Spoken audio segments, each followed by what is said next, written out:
ang mga Pilipino sa AP Brennan for Aurora. They have the chance to show everyone kung bakit nga ba sila ang reigning defending world champion na mukhang natutulog at the 6th slot of the MPL Season 17 playoffs. Yep, very important itong game na to. It's not a decider match, but this will decide the momentum of Aurora heading to the playoffs. And for AP Bren, they can definitely send a message to the world na deserve din naman nila mag-playoffs, sadyang 6 lang ang pupunta sa San Juan. And imagine, AP Bren in this season, ang daming na hype sa roster na to. The return of the king from his time overseas. James Banks in his senior years. Papunta na tayo doon. And AP Bren, however, hindi nila napakita yun this season, but they have one final chance to show everyone. And ngayon ang Aurora, sisimulan nila ang larong ito by leaving the Fredrin to clear out yung kanyang purple ng mag-isa. Saktong clear muna ang aatipagin dito ng UF Light. Oo, kasi importante makita nila kung saan magsisimula itong si James Banks. And guluhin din kahit papano. Pero kailangan ng tulong ni Yue dun sa gitna na mag-clear para nga naman makaabante sila kung gusto nila na sumabay. Yeah. For AP Bren, kailangan nilang mag-chill sa early game kasi hihintayin pa nila yung level 4 ng Phobius, yung level 4 ng Atlas, and of course yung timing para kay James Banks. By the way, naka-lethal ignition yung Fanny ni James Banks dito. He's looking to burst targets in the early game. And rightfully so kasi sa composition ng Aurora, it's very heavy on the early aspect of the game as well. If AP Bren gets some sort of momentum, nakakatakot yung mid to late game aspect ng Fanny dito sa larong to. Oo, and so far wala pa naman tayo nakikitang big rotations mula dito sa kupunan ng AP Bren. We are expecting a lot of early game plays na nanggagaling dito sa AP. Pero mukhang hinihintay nila ang access dito sa Cutthroat para sure ball na may conversion yung unang lipad dito ng Fanny. Doon nga sa itaas may nagaganap din na kumusyon yung ating mga XP.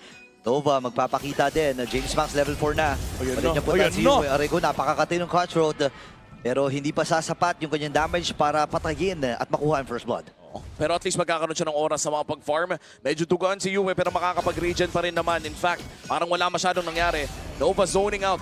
A few members coming in from Aurora at nag-spawn na nga ang pinakaunang pagong. At dahil medyo nalugi ang side ng AP Bren ay delikado ang pwesto nila dito. Yun lang mapapauwi si Chomsquirt. Kulang ang manpower dito ng AP Bren. If in case, Light alam niya na nag-purple pa at malayang makukuha ng Aurora dito ang pagong.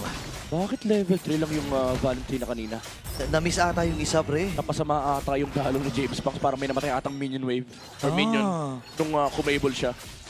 Well, uy, retry! Yan lang. Pero kakapit yung mga cables dito ni James Banks. Kakapitan na naman si DK. Okay, nakuha. Oy, mainit si Actually, Bossing. ni Demon Kite. Aray Wait ko! lang, napagsakan pa ng Precious Rat plus na Taunt. Meron pang pag-recall at sticker. Unang lipad, yatap agad. Aray ko, ang sakit. Nung appraiser, gitnang-gitna. Kinaltukan ka ba naman ng Fredrin, men? Full stack, full crystallized energy. Alam mo, ito, sa mga magtatanong, sanay na sanay si Demon kahit dyan, men. Imagine mo, ilang Fanny na yung dinaanan niya sa talambuhay niya. Kahit siya dati Fanny main.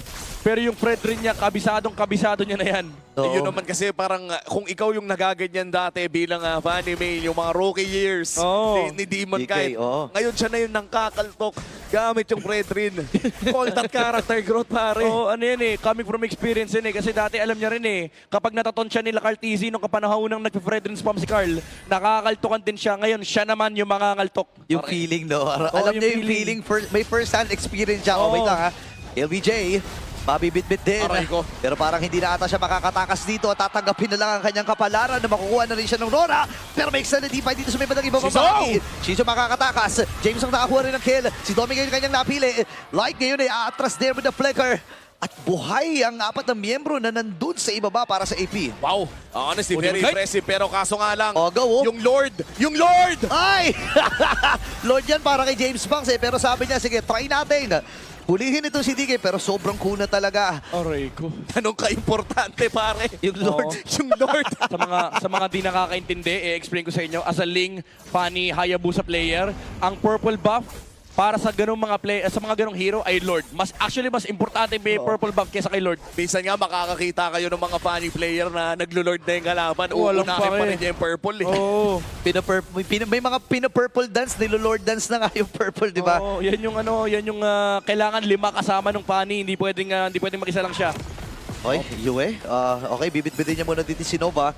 Available na rin. Actually, kakabalik lang nung cooldown ng kanyang ultimate, which is the Fatal Links. Shizu ay nag-aabang din ng pagkakataon. Masyadong malaki si James Punks. Parang ang goal lamang ata nila dito ay guluhin itong Aurora. Pinapatagal lang ata ito Pinapatagal lang. ng AP Bren. Wala talaga silang balak na lumaban pero tumagal naman talaga yung pag-take ng pagong na iyan. And for AP Bren, at least nakapag-farm ng matiwasay dito si James Punks doon sa kanyang orange side. Yeah, ang kailangan isipin dito ng AP Bren is kailangan nilang Alright. humanap ng mga trades. And for Aurora, to maximize this lead, pwede nilang i-controlin yung buong mapa as long as hindi sila gumagawa ng risky plays sa mga side lane. As long as kasama ng Fredren yung Granger, iwan na nila lapo sa may side lane para hindi makapag-pressure si James Punks. They're essentially shutting off the trade aspect of AP Bren's lineup. Oo, at saka parang binibigay na rin ata ng AP Bren yung XP lane para kay James Punks. Papasukin to ni Light! Ayun na, may ipit din. Fist crack. Ay, Oy! naku Aray ko po! po! Huli yung Germs. Pero pumasok na rin dito si Demon Kite. Sabay atras. Oh my goodness, sayang. Malaking resource yun. man. Malaking resource, pre. Oo, itutuloy pa nila to ha. Makakalagoy naman palayo pero dahil nga wala nang available na panlaban ng AP Bren na kailangan nilang ibigay yung pwesto nila doon. James Punks versus Edward. Makakalipad pa naman. Konting chip damage around that turtle. Turret rather. Pero mukhang makakalipad pa naman palayo si James Punks. By the way, highlight ko lang, ang ginawa ng Aurora, yung huling purple buff ni Demon Kite, di niya na pinatay yung maliit. May butete lang na nakita si James Punks doon sa jungle side ng Aurora. Sabi niya sana, may nangyayari na sa bottom side eh. Pwede ko nang kunin yung purple buff. Pag silip niya, ang liit lang nung nakita niya. Yung baby purple lang. Baby purple lang. Yung nakita niya doon. Oo. Alam mo, marami. Actually, si Demon Kite din, na-biktima rin ng ganyan. Na-biktima din siya niyan. Nang yung bulati na lang yung natira. Hindi na niya nakita yung malaki. yung lizard. Oh, na-meme yun eh, di ba? And as of now, Aurora, just taking whatever they want. Kaso magkakaroon nga lambang ng trade doon sa top side para sa bottom side. Makakalamang ng bahagyang Aurora doon dahil nga malapit yung susunod na objective which is the last turtle of this game. Oop. AP Bren, naghaharap ng play sa baba. Si Edward ang mukhang target. Pero hindi yata nila mahanap ng pwesto. Teka lang, i-GG ata ni Edward to ah. Oo nga, ginamit na nila dito yung river. Pero si Nova kagad ang kanilang bibigyan. Uy, yun lang. Edward ang nakakuha ng kill. Akala ko nga kay Doming pa yun eh. Oh, di pa nag-Sky Piercer. Oy, kita nila yung Fanny. Kita nila yung Fanny. Alam nila. Tinamingan ni James Punks. Alam nila, okay. Alam Ayan, din nila na Lord. makukuha ng purple. Ayan na yung Lord Dance. Naku po, aabutan. Ay, naku po! Yan, ganyan. Buti na lang. Ay, makaka-alpas pa rin at makakatakas din si James Punks. Pero ayaw talaga paglaruin ng Aurora. Na para bang peste sa loob ng bahay nila ay kinik out sa jungle. At dahil dyan, Demon Kite masisecure ang pinakahuling pagong ng larong ito. Perfect turtle take para sa Aurora. Ayaw na nga niya kunin yung kanyang purple dito. James Punks, nagbabaka sakali din na makakuha. Pero dahil nga hindi sapat yung kanyang damage, hindi nila kakayanin. Pero sa ibabang bahagi, Shizu ay tinatrabaho na rin yung bottom. Yeah, trade lang talaga yung pwede nilang gawin. Oh, Demon Kite, di niya na iwan yung maliit na purple buff. So may next round of purple buff cycle na pwede nga kunin ng AP Bren. Kaso ang problema ng AP Bren ngayon is magkakaroon ng Lord in 90 seconds. And ito yung moment na pwede nang kumontrol ng tempo yung Aurora. Pwede na nilang hawakan yung mapa. And same rotation yung ginagawa nila. Papadala nila si Edward dito sa may bottom side. And nahaharangan lang nila yung Fanny. They can actually brute force the push now. Ang kailangan lang nila isipin is yung counter set na pwede manggaling din sa Atlas. Oo, and sa ngayon, no, kompleto rin naman yung mga battle spells na pares sa kupunan. Chomp Skirt looking for that Lapu-Lapu ultimate. Pwede na kang pasukin. Ayun na, pinagsasama na rin dito si Nova pero makakatakas siya with the perfect match. Kaya lang naipit din si Gilby J. At bagsak na rin yung Torre dun sa may middle. Sa ibabang bahagi naman, may pinaplano din si James Punks na pagbasag sa ibaba. Pero dalawang Torre kagad ang kanilang nakuha. Oh, reset pa yung orange buff. Kaso na reset yung orange, makukuha pa rin naman niya kanyang pinagplanuhan. At hindi rin nata makukuha yung Torre, hindi nabasag. Medyo nakakatilt yun ha, pero mukhang gagawa pa rin ng maraan. James Pinersa na. Pinersa na. Wala eh, kailangan eh. Pero kahit paano makakahinga ng konti ang AP Bren. But again, for Aurora, pwede nilang i-brute force lahat ng outer towers ngayon ng AP Bren para ang maiwan na lang is yung base turrets. Oo, at mukhang kailangan na nga nilang dumipensa dito sa may bandang itaas. Flicker is available for Nova and KelVJ. Potentially, this might just be the set na hinahanap ni Nova. Flicker in! Tatlo ang nahuli pero wala pa atang reinforcement. Kaya lang, ilalayo muna dito si Nova. Habang sa gilid ay pumunta na rin dito si KelVJ. James! Oh my goodness! Patay dito si Nova. Habang si Domingay na maalam din! Tatlo na kagad ang tumumba para dito sa AP. Si James Banks ay makakatakas pero parang hindi yata worth it yun, pre. Oh, ang laking abala nung tinayong pader ni Light Oo doon nga. sa likod. Kinailangan pang gamitin pwersahin ni KelVJ. Maganda yung naging attempt dito ng AP Bren looking for the backside but Demon Cat as well. Canceling yung pwedeng combo, yung reinforcements ng AP Bren, that energy eruption on the backside. Kahit si James Banks napigilan niya saglit.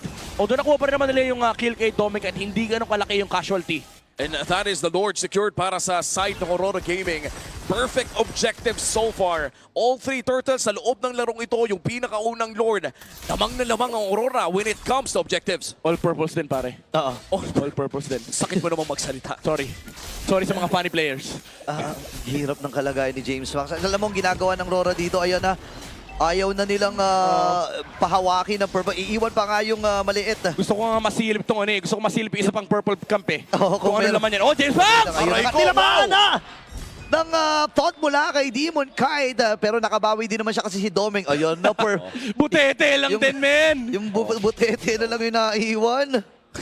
Nakakayamot mag-funny na walang purple pero nakakuha pa rin naman ng kill. And now, the Lord pushing para sa side ng Nova? Aurora. Pwede sila makakuha ng inhibitor turret. But Nova looking for an angle. Walang flicker. Pero may flicker na sa ngayon. Dito si Nova, pwede na maghanap ng set. Okay, magsiset ata sila. KelVJ ay dumamba na rin! At nandun yung Fatal Links! Kaya lang Kill, iniisa-isa dito ng AP Bren. Ang mga miyembro ng Aurora, ipinatas si KelVJ. Tatakas na muna sila. Hinahabol siya ni Kiel. Ngayon si Edward ay maiipid din. Demon Knight, napakatibay talaga. Meron pa siya doon na pwede gamitin dito. Nandun yung aray ko po! Bumagsak din yung appreciation shot. Pero ang mamamatay, walang iba kundi si Edward. Buhay ang apat para sa Aurora. Kahit pa paano makakahinga dito ang Beast. Sobrang laki nung pick-off na nakuha ni James Banks kanina kasi ang awkward for Aurora to push the middle lane tower kasi wala silang damage dealer. And trinay nilang i-brute force yung torre dito ng AP Bren. Unfortunately, Nova with the counter set, yung Fatal Link, sobrang naging crucial noon para umabot si KelVJ at si James Banks na makaharap ng extra kill. And Aurora, even though they're still leading by 3,000 gold right now, kailangan na nilang mag-worry ng konti kasi una sa lahat, 4 na lang nilamang ng Skypiercer dito ni Doming Kite and tumataba na rin yung Harit at Fanny ng AP Bren. And look at this. No Wind of Nature. No Rose Gold Meteor. Mula dito kay Doming Kite. Hindi niya iniisip na pwede siyang pasukan ni James Banks. Full trust para dito kay Light and Demon Kite to provide protection sa kanilang marksman. And for AP Bren, pwede nilang ulitin. Pwede ulit nilang subukan kunin si Doming Kite dahil naging klaro na yung sagot sa tanong kung paano nga ba nila hahanapin yung opportunity against Aurora. Hinahanap din nila si James Banks. Alam nila na may motibo si James Banks na mag-split push. Nakakaramdam siya. And ito yung naging adjustment ng Aurora. Remember, yung laro nila against Smart Omega, ito rin yung gumulo sa kanila, yung Fanny. At ngayon, nagbabody-body system na sila. Minsan si Doming at sila hindi magkasama. Nagbabantay dun sa off-map. Pero ayaw na nila pahawakin talaga ng purpose si James Banks, pre. Ayan na. Hinahanap naman na. Meron ng Oplan. Nova? James Banks. Nova looking for the potential setup. Ang hapde. Okay, Demon Kite, tatama yung Todd. Binababa na lang siya ni Yue. Pero Oh, pumayos din! Grabe si Nandun Light. yung Prince Crack! At si James Banks ay namatay. KelVJ ngayon na pinagtutulong-tulungan. Stock ng Pierce para kay Doming. Ngayon nahabol nila si Jumpscare. Hindi tumama yung Landshaker pula kay Edward. Pero dalawa na lang ang natitira para sa AP. Gusto na atatapusin ito ng Aurora to end the season with a bang. Ayan na, ginamit na yung Crimson Beacon Purify as That's it. well! That's it. Mamamatay itong si Jumpskirt! Si Shizu na lang ang natitira. Oh, yung Pwede cannon! pa sila? Okay, mababa na yung buhay ng cannon. Aantayin nila yung next na wave. Pero isusuko na muna ng Rora ang kanilang plano at diretso na sa Lord. That Purify mula kay Shizu, I thought the game was over pero ginamit niya yun para maka-landing at least ng iilang Chrono Dashes and Synchrovision to clear out the minion waves. They live to fight for another day, but the question is for how long? Aurora, maganda yung naging setup nila kanina. Light with the peel. Nandun siya sa katabing-katabi niya yung Granger, man. Body-body system sila. Ginawa niyang best friend si Dominkite. And niyakap niya lang yung Granger, man. Sabi niya, liga rito, paprotektahan kita. After pumasok ni James Punks, may naka-landing kagad na fist crack. And hindi na combo ni James Punks yung Granger. At yun kasi yung protection talaga na inaalay ng Aurora dito kay Dominkite. Kaya naman kahit ni last item na niya, yung Rose Gold Meteor na to, hindi masyado nag-matter. AP Bren, they have to make sure na wala sa vicinity si Light sa susunod na attempt ni James Max. Kaso ang mahirap dito, may flicker na rin na hawak itong taong to. At hindi magdadalawang isip na gamitin yun. Okay, napakahapde. Ang goal lamang niya ay mapigilan yung sabay-sabay na wave dito ng Aurora. Yung middle ay papatungo na sa gitna at yung top lane ay medyo malayo-layo pa. Babantay sila dito. Wala pang available na Purify dito si Shizu. Ngayon, yung Lord ay ililiko muna ni Nova. Papasok si DK. Tatama yung taunt. Ibibit-bitin si KLBJ. Kaya naatras na muna ang mga tinitirang miyembro dito ng AP Bren. Yung Lord ay lilinisin na muna nila at tagumpay ang kanilang pagdepensa. Nice defense mula sa AP Bren at mukhang nasa pwesto pang makakuha ng purple. Joke lang, may baby purple lang Meron pa. ata. O malalaman niya, malalaman niya! Nasaktan siya physically, emotionally, spiritually. Bakit mo pa kasi sinilip? Oo, nako. Dapat... Uy. Wait lang. Daming moves, ha? James Pang sa atras. Edward, saan niya ilalan yung kanyang Landshaker? Sa kamay dito ni Nova. O yung pipigilan nila. Papasok na si LBJ. At nag-aantay lamang ang AP Bren ng oportunidad. James Bond! Sa likuran, meron na doon yung Beast Break and Beast Cock! Oh my! Siya'y mamamatay sa kamay ni Dominic. KLBJ nakabawi din naman. Habang naghahabol pa rin sila dito, may immortality naman dito. Shizu! At si Shizu ay mamamatay din sa naging proseso. Kasabay pa nga ni Light. 3 miyembro laban sa 3! Pero Demon Kite again with a kill. KLBJ ngayon ay kailangan ng kumapit. At naubos na ang Hive. Nag-aantay na lang ng pagkakataon ang Aurora na tapusin ang laban na ito sa pinakahuling serye ng regular season. Aurora seizes the win. Ending the regular season 17, pinakita ng Aurora na kaya nilang manalo after a terrible game 1. The reverse sweep is real.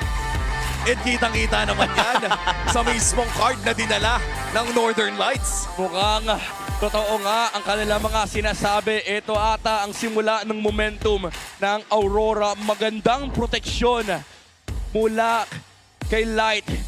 Able to save the Granger and save this game for Aurora Gaming Philippines. And of course, palakpakan pa rin natin ang AP Bren para sa pinakita nila this regular season.